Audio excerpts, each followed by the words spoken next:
La batalla de Maratón fue un enfrentamiento armado que definió el desenlace de la Primera Guerra Médica. Ocurrió el 12 de septiembre del 490 a.C. y tuvo lugar en los campos y la playa de la ciudad de Maratón, situada a pocos kilómetros de Atenas, en la costa este de Ática. Enfrentó por un lado al rey persa Darío I, que deseaba invadir y conquistar Atenas por su participación en la revuelta jónica, y, por otro lado, a los atenienses y sus aliados, de Platea, entre otros. Darío I ya había puesto el pie en Europa, con la conquista de Tracia y la sumisión del reino de Macedonia, que fue forzado a sumarse a la alianza persa. Sin embargo, la revuelta jónica llevaba una amenaza directa sobre la integridad del imperio, y Darío tomó la decisión de castigar a todos aquellos que se encontraban implicados, como las ciudades del Egeo y de la Grecia continental. Atenas y la ciudad de Eubea de Eretria enviaron 25 trirremes en ayuda de las ciudades de Asia Menor, mientras un cuerpo expedicionario arrasaba Sardes antes de replegarse y de ser vencido en Efeso por el sátrapa Artafernes, hermano de Darío. En 494 a.C., después de 6 años de conflicto, Darío terminó aplastando las ciudades rebeldes. Después, los persas sometieron por la fuerza o la diplomacia las islas del mar Egeo. Numerosas ciudades continentales recibieron embajadas del rey Aqueménida pidiendo su sumisión y su doblegamiento. Atenas y Esparta se negaron e incluso, según Heródoto, asesinaron a los emisarios. Anteriormente, en 511 a.C., con la ayuda de Cleómenes y el rey de Esparta, el pueblo ateniense expulsó a Hipias, tirano de Atenas. Este huyó a Sardes, a la corte del sátrapa más cercano, Artafernes, y le prometió el control de Atenas si lograba restaurarlo en el poder, cuya familia lo había detentado en Atenas durante 36 años. Cuando Atenas exigió a Persia que entregara a Hipias para ser enjuiciado, los persas se negaron, lo que provocó que la ciudad ática se enemistara abiertamente con los persas, y que en vísperas de la revuelta jónica, 499 a 494 a.C., enviara 20 trirremes en ayuda de los jonios. El tirano ateniense huyó probablemente a la corte del rey Darío durante la revuelta. Algunas polis creyeron que una victoria persa era inevitable y necesitaban asegurar una posición mejor en el nuevo régimen político surgido tras la conquista persa de Atenas. Darío, deseando aprovecharse de esta situación para conquistarla, lo que aislaría a Esparta, conquistaría el resto de los griegos del Egeo y consolidaría su control sobre Jonia. Para esto Darío pensaba en hacer dos cosas: sacar al ejército de sus murallas y derrotarlo en campo abierto. Lograr la rebelión de la ciudad para rendirse a los persas. A finales de 491 e inicios de 490 a.C., una expedición naval de 600 trirremes zarpó de Cilicia rumbo a Jonia al mando de Artafernes, y del almirante Medo Datis, enviada para aplastar a los insumisos. Los persas se dispusieron a tomar la isla de Naxos y a destruir la fuerza de Eretria y Atenas o someterlas al gran rey. Naxos fue saqueada, sus templos quemados, y los naxios que pudieron escapar huyeron a la zona central de la isla, que era montañosa. Después la flota hizo velas y tras recorrer las Cícladas septentrionales, situadas entre Delos y Eubea, desembarcaron en la ciudad de Eubea de Caristo, la sitiaron y saquearon, tras lo cual se dirigieron hacia Eretria, situada a 65 kilómetros de Caristo. Fue conquistada tras 7 días de asedio, incendiada y su población reducida a la esclavitud. Los 4.000 clerucos atenienses que habitaban las tierras de la ciudad de Eubea de Calcis, que fueron enviados a socorrerlos, tuvieron que darse a la fuga. Según se desprende del texto herodoteo, se trataba de una expedición para castigar a atenienses y eretrieos, y los persas enviaron una flota que carecía de naves destinadas al transporte de caballos y sin apoyo de un ejército de tierra. La flota persa viró acto seguido hacia Atenas, siguiendo los consejos de Hipias, el viejo tirano ateniense depuesto 20 años antes. Esperaba recuperar el poder gracias a sus partidarios en el seno de la ciudad. Aconsejó a los persas atracar en la playa que orilla la llanura de Maratón, situada a 38 kilómetros de distancia de Atenas, de alrededor de unos 4 km de larga y apropiada para maniobras de caballería. El ejército ateniense, capitaneado por Milcíades el Joven, el estrategos ateniense más experimentado en la lucha contra los persas, fue enviado a bloquear las salidas de la llanura de Maratón para impedir el avance del ejército aqueménida por tierra. Paralelamente, Fidípides, un corredor mensajero, fue despachado para solicitar refuerzos a Esparta. Es posible que Atenas tuviera un pacto previo de ayuda militar mutua, y por consiguiente despachara a dicho mensajero. Según George Boussole, los atenienses enviaron al correo cuando ya habían decidido salir al encuentro de los persas. Pero la ciudad laconia celebraba la Carneas, fiestas que implicaban una tregua militar hasta el plenilunio siguiente. Las tropas espartanas no podían partir más que al cabo de 10 días. Los atenienses, que habían recibido el refuerzo de un pequeño contingente de Platea, estaban casi solos. Los persas navegaron por la costa de Ática y anclaron en la bahía de Maratón, a unos 40 kilómetros de Atenas, con el asesoramiento del tirano exiliado ateniense Hipias, que había acompañado a la expedición. Los dos ejércitos estuvieron frente a frente durante 5 días. La espera favorecía a Atenas, ya que cada jornada que pasaba se acercaba al día en que los refuerzos espartanos llegarían. El bando griego se conformaba por un número de efectivos de 10.000 atenienses y 1.000 platenses. El armamento de los griegos era el propio de una infantería pesada. Los hoplitas atenienses y sus aliados platenses se protegían con un casco, un escudo, una coraza y brazales de bronce.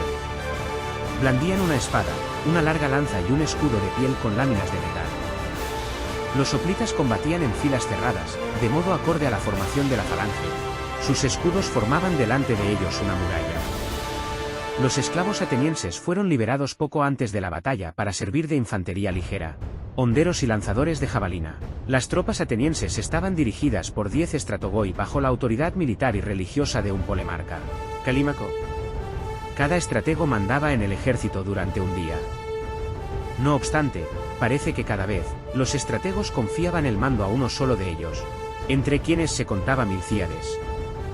Este general conocía la debilidad del ejército aqueménida por haber luchado con ellos durante la campaña de Darío contra los escitas. El ejército persa estaba bajo el mando de Artacernes, un sobrino de Darío, a la cabeza del ejército de tierra, y Datis era el almirante de la flota. Según Heródoto, la flota aqueménida estaba compuesta de 600 trirremes. Cornelio Nepote cifra la caballería en 10.000 unidades y Simónides de Sious evaluó el cuerpo expedicionario de infantería persa en 200.000 hombres. Los atenienses no esperaron tras las murallas de su ciudad, sino que fueron al encuentro del enemigo. A ellos se unieron sus aliados de Platea. Estaban en desventaja en Maratón, debieron movilizar a todos los hoplitas disponibles, y pese a ello estaban en inferioridad numérica, por lo menos 1 contra 2. Además, se tuvo que desguarnecer la defensa de la ciudad. Si fueran atacados por atrás, se dividirían las fuerzas, mientras que cualquier ataque contra ella no encontraría resistencia. La derrota en Maratón también significaría la aniquilación total del ejército ateniense. Los atenienses debían bloquear a los persas en la playa de Maratón, impidiendo que escaparan y evitar ser desbordados por los flancos. Se llevó a cabo el primer objetivo. No fue necesario desencadenar la batalla antes de tiempo. Por otra parte, los hoplitas eran vulnerables a la carga por los flancos de la caballería persa y constituía un riesgo. El campamento griego estaba protegido por los flancos por un pequeño bosque o por estacas, logrando así el segundo objetivo. Antes de la batalla, los ejércitos estaban separados al menos 8 estadios, es decir, unos 1.500 metros. Milcíades convenció a Calímaco, el polemarca, a alargar la línea de soldados griegos. Dispuso las tropas de 2 tribus situadas en el centro del dispositivo, los leóntidas capitaneados por Temístocles y los antíoquidas por Arístides en 4 filas, mientras que las otras tribus fueron dispuestas en 8 filas. De hecho, la gran fuerza de las falanges griegas consistía en el impacto frontal capaz de dislocar las líneas de infantes enemigos, siendo su punto flaco que eran poco maniobrables y muy vulnerables por los flancos. Era pues crucial para los griegos, ya que estaban en inferioridad numérica, no dejarse desbordar, en particular por la caballería persa.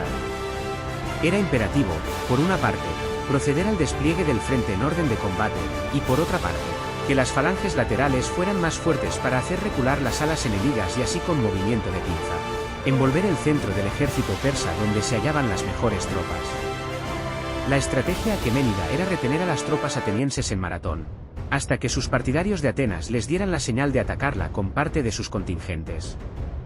A los griegos no les apremiaba iniciar la batalla, pues la espera jugaba a su favor con la eventual llegada de refuerzos, mientras que a los persas no les beneficiaba porque cada día de inactividad dificultaba su logística y avituallamiento. La caballería persa reembarcó, desapareciendo así la principal ventaja del ejército persa sobre el griego.